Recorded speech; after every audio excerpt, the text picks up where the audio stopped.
So this is the video of the floor down at Poolfoot.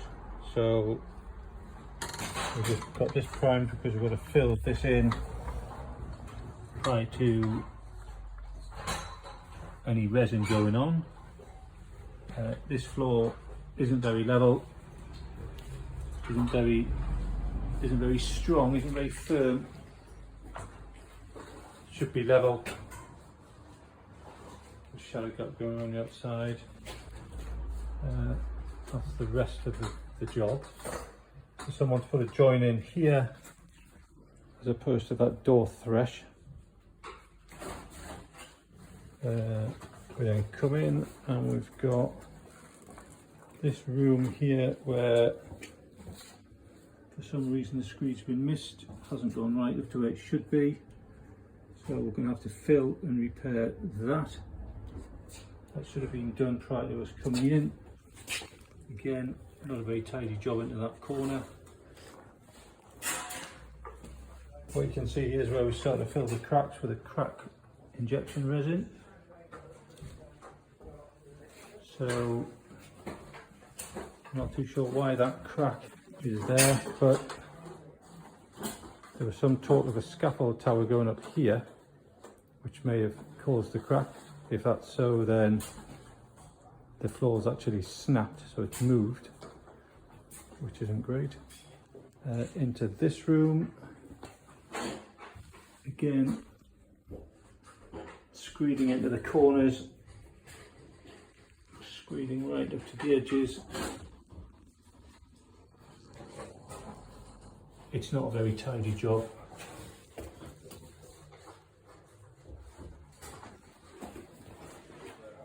Right, into the main room. So again, wherever you can see these little spots on the floor is where there's cracks, and we're having to fill the cracks around to this door. And we've started to fill that with a crack injection resin, but again, that shouldn't be like that, but it is. Another quite long crack coming out from the wall. Up to the vacuum. There's a hole been left here for some reason. Not filled, not screeded. There's a crack here which needs addressing, so we'll fill that with a crack injection resin. Then we've got this big crack which has been part filled.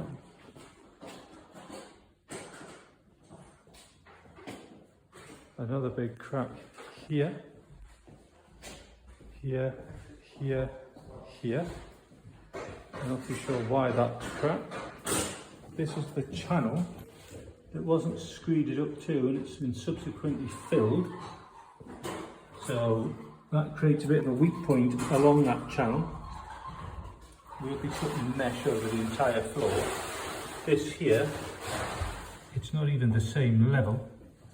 So this bit here is depressed. And apparently it's where a scaffold leg or an acro prop was used to jack up the roof to get some glass in.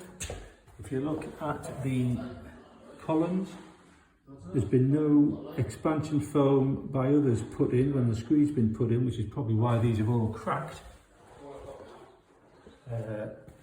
Whole chunk missing there, which we've filled up a little bit.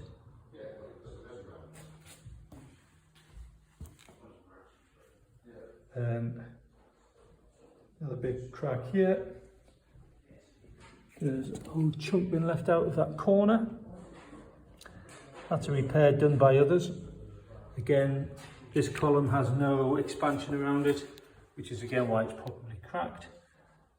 The edge is very poor, so because the screed doesn't go right up to the edge, we're having to fill that, and that'll create a weak point along there. So if it's going to crack anywhere, it will crack there. Again, another column with no expansion. Again, another column, no expansion, cracked. This piece is actually, we can move it, we've put a stitch in there, so we've cut down there and put a steel rebar in to hopefully hold it because it was moving. We'll also put crack injection resin in there. This bit here, these are all bits of rebar that we've put in. So if you have a look at one of these, the rebar is set down about 20 mil. We're going to fill that void with a repair product and rebars to tie it in. Hopefully that'll work. That's the full length of this door. Again, if it's going to crack, it'll crack along this line. Well, that's why we're putting the rebar in, so hopefully it won't, but it's got every chance it will. This should have been screeded right up to the door thresh.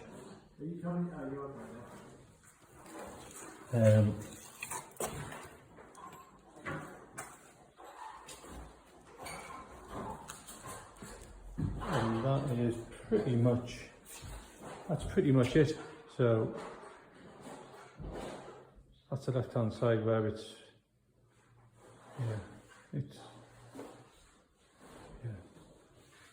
so once we've filled in that edge at the left, then we put a resin on the floor and we put a mesh into the resin to hopefully stabilise the floor and prevent further cracking and prevent these cracks getting any worse. However, it depends why these cracks have come in. If they're shrinkage cracks, that's fine. If they're movement cracks, then that's not good.